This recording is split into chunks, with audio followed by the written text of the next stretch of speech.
Welcome to Creepy Whispers. I'm Jack Thompson, and here we'll explore stories that will send chills down your spine. Get ready to dive into the unknown, where each whisper hides a secret.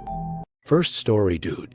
I still can't wrap my head around what happened to me on New Year's Eve 2021. I'm sharing this here because I need to vent and see if anyone's been through something similar. I'm a college student in Boston and had planned to spend New Year's with my family in New Hampshire. Everything was set. My flight was scheduled for p.m. on the 31st, giving me plenty of time to get there for the party. But then a series of bizarre events started that changed everything. I arrived at the airport all excited, but soon realized something was wrong. Tons of stressed out people, huge lines, and a tense atmosphere. I found out that several flights had been canceled due to bad weather.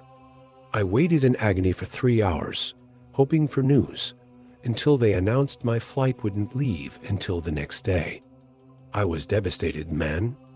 I called my mom, almost crying, explaining the situation. She was upset, of course, but told me not to worry. Then I had an idea. I decided to drive. It was about a 4-hour trip. I could still make it in time, but then came my mom's request that complicated everything.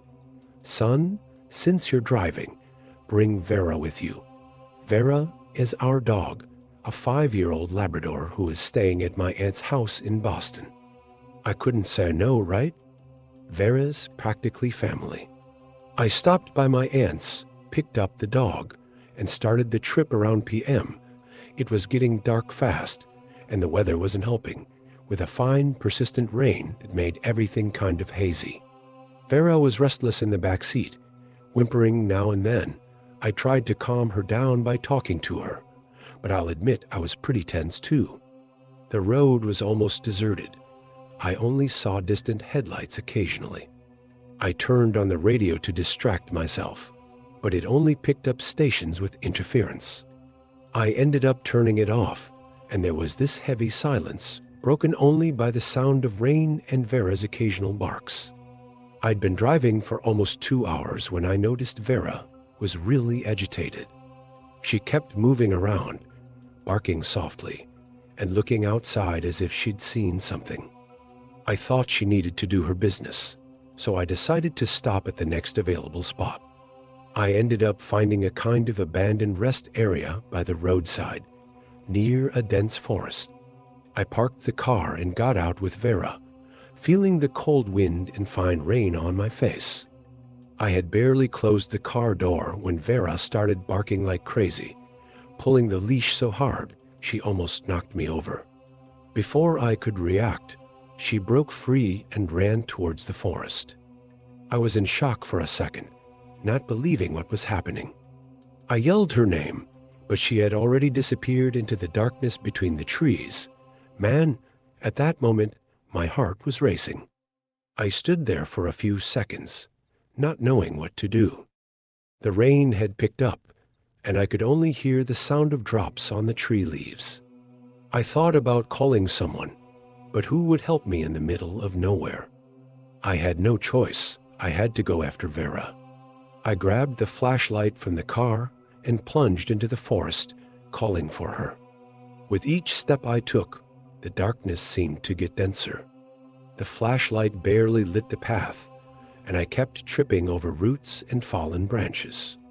The smell of wet earth and rotten leaves was strong, making me feel a bit nauseous.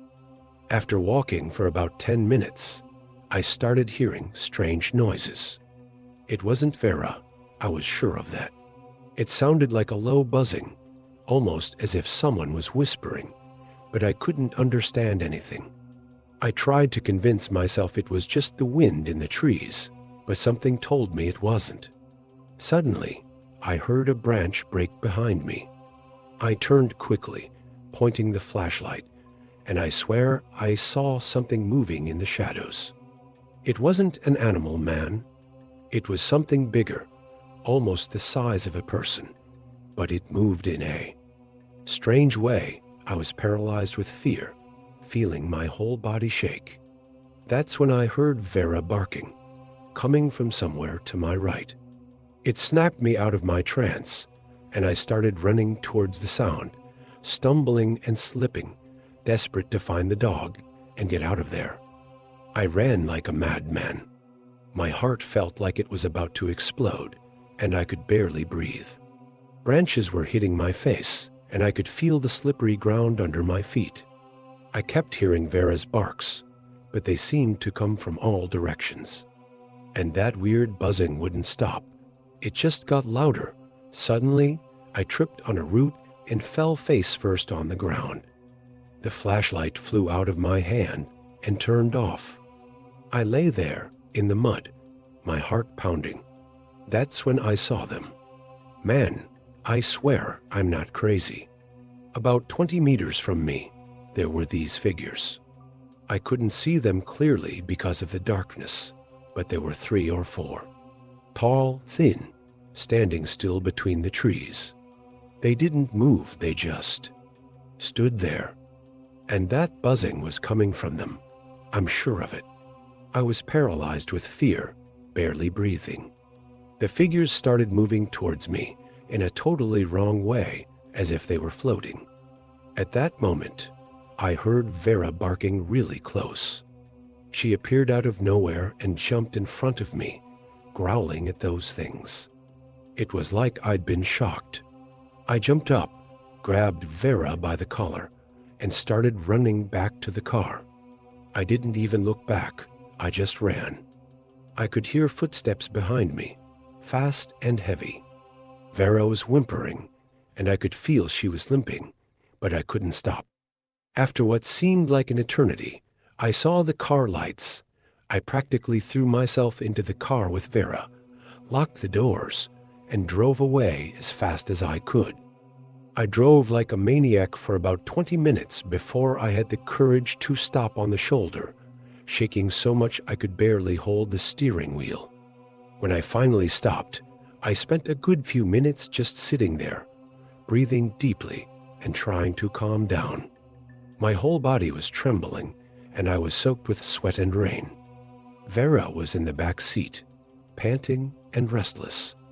I turned on the interior light to check if she was okay, and that's when I noticed it. There was a nasty cut on her hind leg, not very big, but it was bleeding. I was in shock, man. How did that happen? I didn't remember seeing anything that could have hurt her like that. I grabbed an old t-shirt I had in the car and made an improvised bandage while Vera whimpered softly. I sat there, hugging her, trying to process what had happened. I looked at the clock, and it was already past midnight. Happy New Year, right? What a joke. I picked up my phone to call my family, but there was no signal. Of course, right? Nothing could go right that night.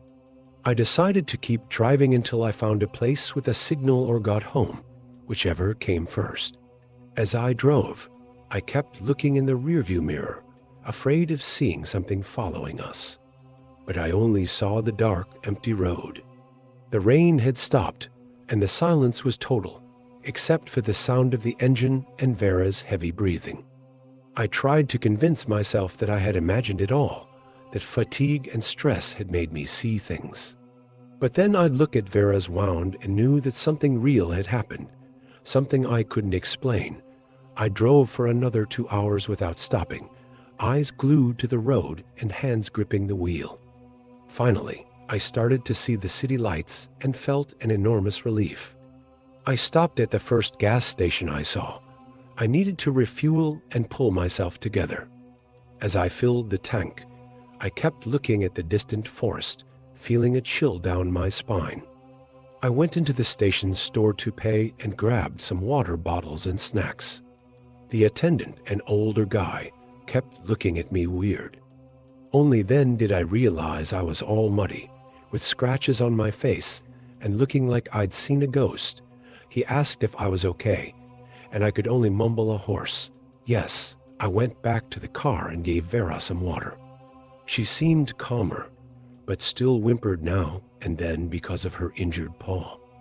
I finally got a cell signal and saw a ton of missed messages and calls from my family. I called my mom, trying to sound as normal as possible. I explained that I'd had some problems on the road, that Vera had gotten a little hurt, but that everything was okay now and I was on my way. She was worried, of course, but I said I'd explain everything in person. In reality, I didn't know what I was going to say. How do you explain something you don't even understand yourself? I resumed the trip, determined to get home as fast as possible. But with each mile I drove, everything that had happened seemed more and more unreal.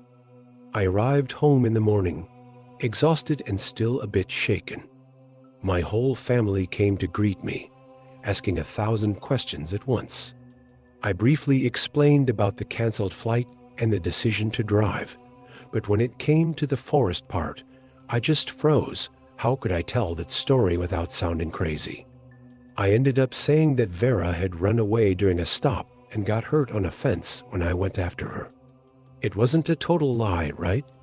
My mom insisted on taking Vera to the vet, and I agreed, still worried about that strange cut. The vet cleaned and treated the wound, but was intrigued. He said it looked more like a cut made by something sharp than a fence injury. That gave me chills. In the following days, I tried to get back to my normal routine, but I couldn't stop thinking about what had happened. I searched the internet about the area where I had stopped, looking for similar stories or explanations, but I found nothing conclusive. Sometimes I wake up in the middle of the night thinking I'm hearing that strange buzzing again. Vera has changed too. She's quieter and more scared, especially at night. Months have passed, and I still can't explain what happened in that forest on New Year's Eve. Part of me wants to forget everything, pretend it was just a crazy nightmare. But another part can't let it go. There's something out there that we don't understand, something that defies everything we think we know about the world. And honestly, I don't know if I want to find out what it is.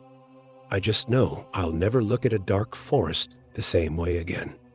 Second story, even today, when I think about what happened to me on New Year's Eve last year, I feel a shiver run down my spine. It was supposed to be a routine trip to my parents' house in Minnesota, something I do every year without problems. But this time, it was completely different. I left work a little late, and the sky was already darkening when I got on the road. At first, everything seemed normal. I was driving calmly, listening to music and imagining the delicious dinner my mom would be preparing. Suddenly, the weather started to change drastically. In a matter of minutes, the scenario transformed. First, a light rain fell, nothing worrying. Soon after, some snowflakes began to dance in the air. I thought to myself, it's okay, it's just a light snowfall. I've been through this before. Little did I know what was coming. In less than half an hour, that peaceful scene turned into a real frozen nightmare. The snow began to fall with frightening intensity, forming a white curtain that reduced my visibility to practically zero. The wind howled furiously, shaking my car from side to side as if it were a toy. I gripped the steering wheel so tightly that my fingers went numb. My heart was beating so fast it felt like it was about to jump out of my chest. I tried to tune the radio for some weather alert, but all I could hear was the annoying static hiss. It was at that moment that the gravity of the situation hit me. I was trapped in the middle of a monstrous blizzard, the kind you only see in disaster movies. I had never felt so scared while driving. The situation was getting tenser by the second. I could barely see the road lines, and the other cars had completely disappeared. It was as if I were the only person in the world, surrounded by a white and icy mantle. My mind started working frantically, thinking about all the stories I've heard about people who froze to death in situations like this. Panic began to take over me. My hands were cold sweating on the wheel, and I could feel my whole body shaking. That's when I realized that continuing to drive in these conditions was suicide. With my heart in my mouth, I decided to stop on the shoulder and wait for the storm to pass. I maneuvered the car slowly, praying not to go off the road, until I felt I was off the road.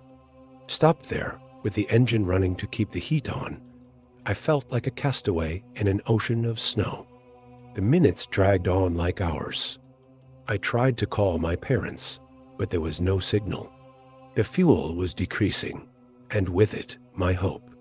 I started calculating how long I could stay there before the gas ran out and the cold got me for good. That's when I saw something moving in the white fog. At first, I thought it was my imagination playing tricks on me, you know? But no, it was real. A huge snowplow truck appeared out of nowhere, like a ghost ship emerging from the mist. I felt a mixture of relief and apprehension. On one hand, it was the first person I had seen in hours. On the other, something about that sudden appearance made me uneasy. The truck stopped next to me, and the driver lowered the window. "Need help?" he shouted over the noise of the wind. I hesitated for a moment, but what else could I do? I swallowed hard and decided to accept the help. After all, what choice did I have? I grabbed my backpack and ran to the truck, fighting against the cutting wind that seemed to want to knock me down. As soon as I entered the cabin, I felt the heat from the heater, a momentary relief. The driver was a big guy with a thick beard and a look I couldn't quite decipher. He introduced himself as Mike and said he was cleaning the road. As he drove, I started to notice some strange things. First, the truck's dashboard looked different. It didn't have those lights and controls you expect to see in an official vehicle. And his uniform? It had no logo or identification. I started to get nervous, but I tried to convince myself that it was just my paranoia. The conversation with Mike was getting stranger and stranger.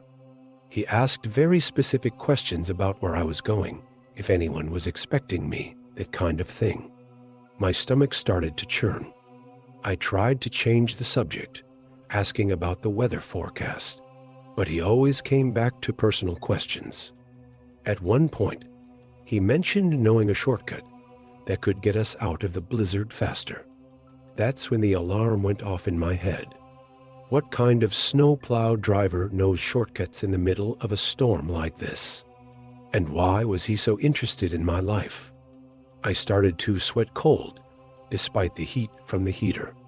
My mind was racing, trying to find a way out. I was trapped in a truck in the middle of nowhere with a guy who seemed increasingly dangerous to me. The fear I felt before, alone in my car, was nothing compared to the terror that was beginning to dominate me now. My heart was beating so hard that I was sure Mike could hear it. I tried to stay calm, but my voice trembled when I asked where exactly we were going. Mike gave a strange laugh and said something like, "Don't worry, we're almost there." Almost where? At that moment, I realized that it had been a long time since we had seen any other car or sign of civilization. The road seemed increasingly narrow and deserted. I looked discreetly at my cell phone, praying for a signal miracle, but nothing. I was completely isolated with this stranger. That's when I noticed that Mike was slowing down and turning onto a dirt road, almost invisible under the snow. My blood froze. This definitely wasn't the way to anywhere, much less to a city. In an impulse of pure desperation and adrenaline, I did something that I still can't believe I had the courage to do. As soon as the truck slowed down to make the turn, I opened the door and threw myself out. I fell into the deep snow, the impact taking all the air out of my lungs. For a second, I was paralyzed, waiting to hear the truck stop, Mike's footsteps coming after me. But all I heard was the howling of the wind. I didn't stop to think. I simply got up and started running. The snow reached up to my knees, making each step difficult. My lungs burned with the icy air, and I couldn't see anything beyond the white of the snow. I had no idea where I was going, I just knew I needed to get as far away from that truck as possible. I ran until my legs weakened, stumbling and falling several times. Each time I fell, the fear of not being able to get up gave me strength to continue. I don't know how long I ran. It could have been minutes or hours. The cold was so intense that I could no longer feel my fingers or my face. The snow continued to fall mercilessly, and I was beginning to feel a dangerous fatigue taking over my body. That's when, as if by a miracle, I saw a faint light in the distance. At first, I thought it was a hallucination caused by the cold and fear. But as I approached, the light became clearer. It was a house. I had never felt so much relief in my life. I gathered my last strength and dragged myself there. When I got to the door, I could barely stand. I knocked frantically, praying for someone to answer. After what seemed like an eternity, the door opened. An elderly lady looked at me startled. I must have looked like a ghost, covered in snow and shaking uncontrollably. I could barely explain what had happened. The lady, whose name was Martha, quickly pulled me inside. She wrapped me in blankets and sat me by the fireplace while preparing a hot tea. Gradually, I managed to tell my story between chattering teeth and sobs. Martha listened to everything with a horrified expression and immediately called the police. I was surprised to discover that there was a phone signal there. It seemed I had run out of the storm-affected area. While we waited for the police to arrive, Martha told me that the region was known for mysterious disappearances during the winter. Stories of travelers who vanished without a trace were common there. A chill that had nothing to do with the cold ran down my spine. I had narrowly escaped becoming another one of those stories. The police arrived about an hour later. 2 officers entered, shaking the snow off their uniforms. I told the whole story again, this time with more details. They exchanged worried looks as I spoke. Apparently, it wasn't the first time they had heard something like this. They explained to me that there were reports of a fake snowplow driver operating in the area, but they had never been able to catch him. My description of the truck and Mike matched other reports. The police spent a good amount of time asking questions, writing everything down. They promised to investigate thoroughly and asked me to stay available in case they needed more information.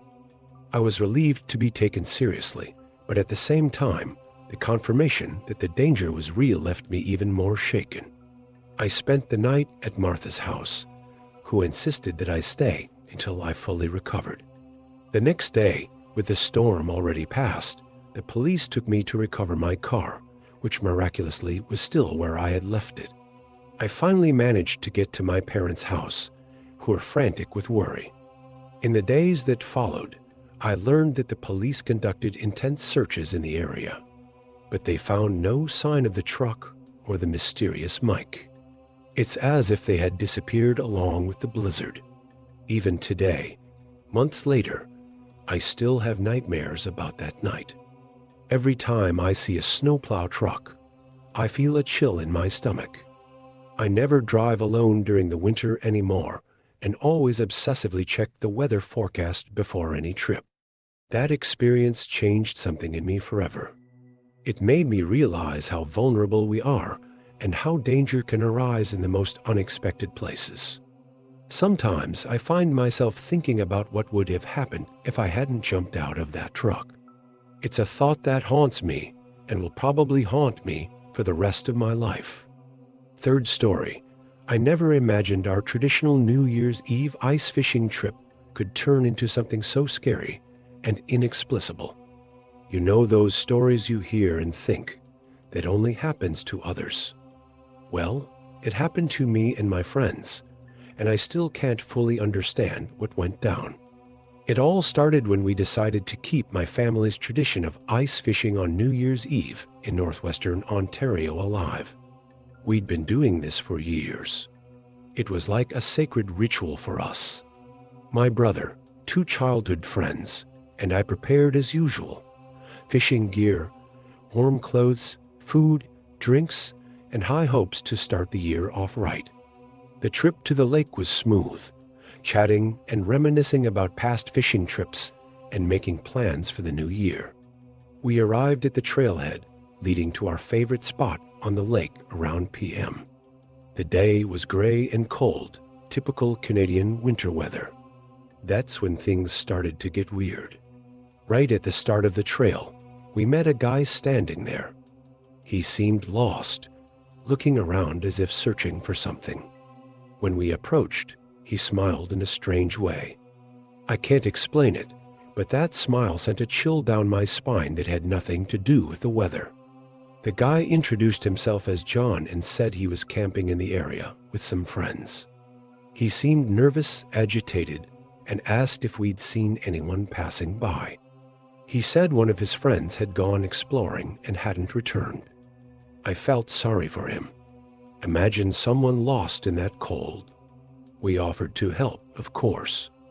John thanked us and asked if we could accompany him to their campsite, which he said wasn't far from our route. My brother hesitated a bit, but I insisted.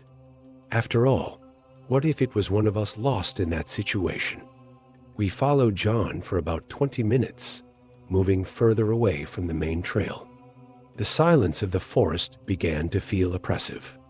All you could hear was the sound of snow under our feet. Suddenly, John stopped in a clearing and said we were there. But there was no campsite in sight. Before we could process what was happening, 3 guys emerged from behind the trees, all armed. My heart froze. John turned to us with a completely different smile now, cruel. "Welcome to our fishing trip, boys," he said. At that moment, I realized we had fallen into a trap, a very well-planned trap. I was paralyzed, unable to believe what was happening. It was as if time had stopped and I was trapped in a nightmare. The guys surrounded us, pointing their guns at us. John, who now seemed to be the leader, ordered us to hand over everything. Money, phones, fishing gear, even our warmest clothes. My mind was racing, trying to find a way out, but with those guns pointed at us, there wasn't much we could do. Slowly, we started handing over our things. I was shaking, and it wasn't just from the cold. As they robbed us, I began to notice strange things. The guys seemed nervous, constantly looking over their shoulders as if expecting someone to show up at any moment. And there was something about the way they spoke, their accent, that didn't match people from the region. As I was taking off my coat, I had an idea. My phone was in the inside pocket, and in a quick move, I managed to hide it in my boot without them noticing. It was risky, but it was our only chance. John yelled at us to kneel in the snow. The cold was biting, and the humiliation was even worse. I kept thinking about my family, the tradition we were trying to maintain. How had something so special to us turned into this nightmare? The guys started arguing among themselves, speaking quietly. You could tell they weren't professionals. They even seemed a bit lost in the situation. John kept looking at his watch all the time, as if he was in a hurry. That's when I noticed something even stranger, the sky. It was getting dark too fast for the time of day, and weird lights started appearing on the horizon. They weren't northern lights. It was something different, more intense.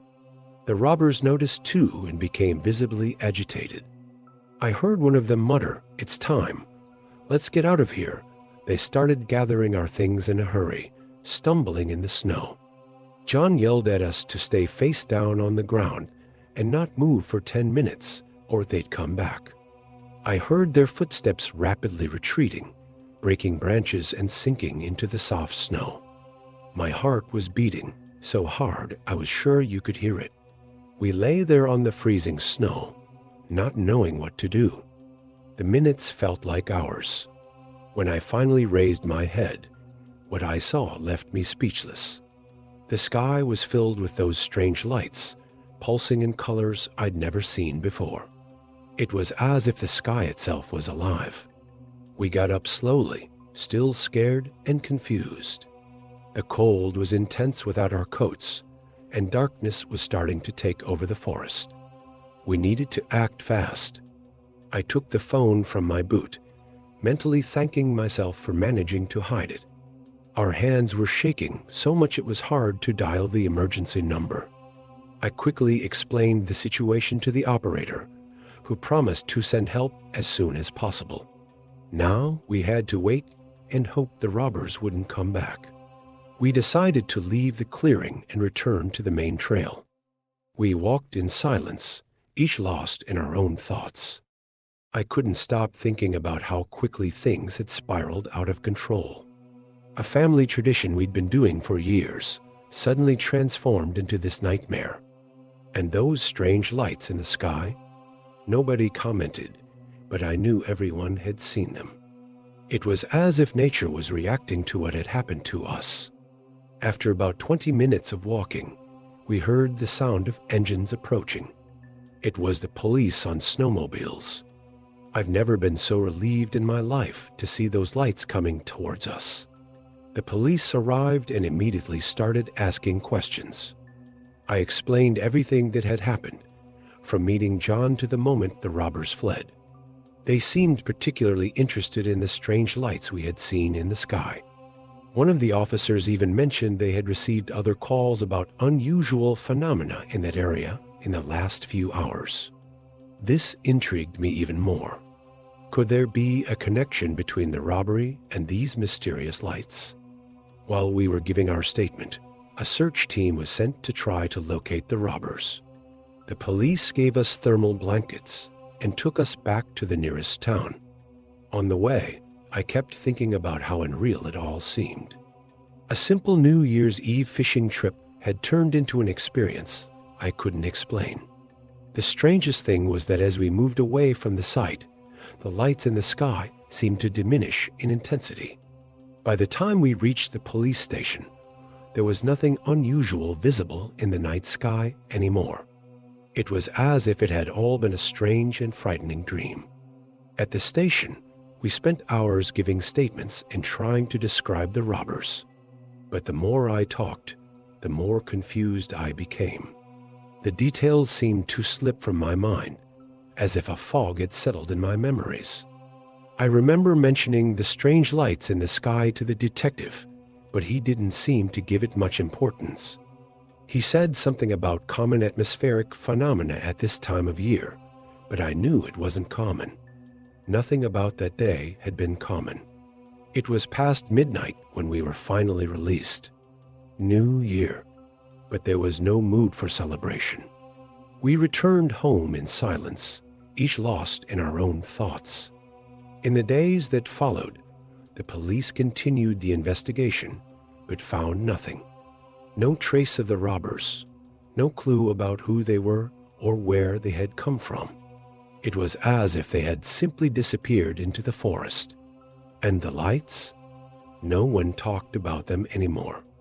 When I tried to bring up the subject, my friends would change the topic, as if they wanted to forget. Weeks passed, and gradually life returned to normal. But I couldn't forget what had happened.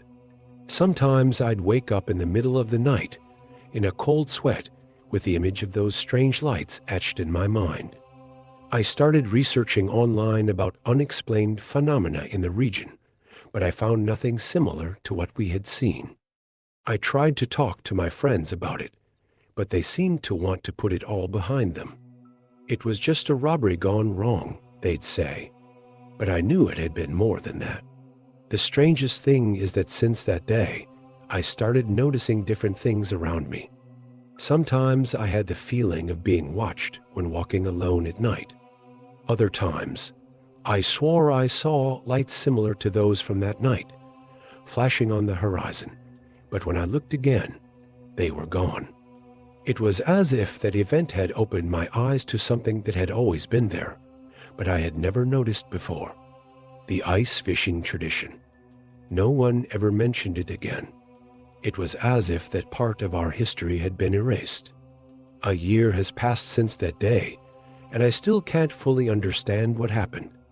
Sometimes I find myself wondering if it was all real or if my mind created some crazy explanation to deal with the trauma of the robbery. But then I remember the expressions on my friends' faces when they saw those lights, the fear in the robbers' eyes when the sky started to change. No, it wasn't imagination. The most frustrating thing is not having answers. The police filed the case due to lack of evidence. None of our belongings were recovered. It's as if that group of robbers had been swallowed up by the forest along with our things. And the lights? No one ever talked about them again. When I try to bring up the subject, people look at me as if I'm crazy. This year, as New Year's Eve approached, my friends suggested resuming the ice fishing tradition. I refused. I can't look at that forest anymore without feeling a shiver down my spine. Something changed that day, not just around us, but inside me.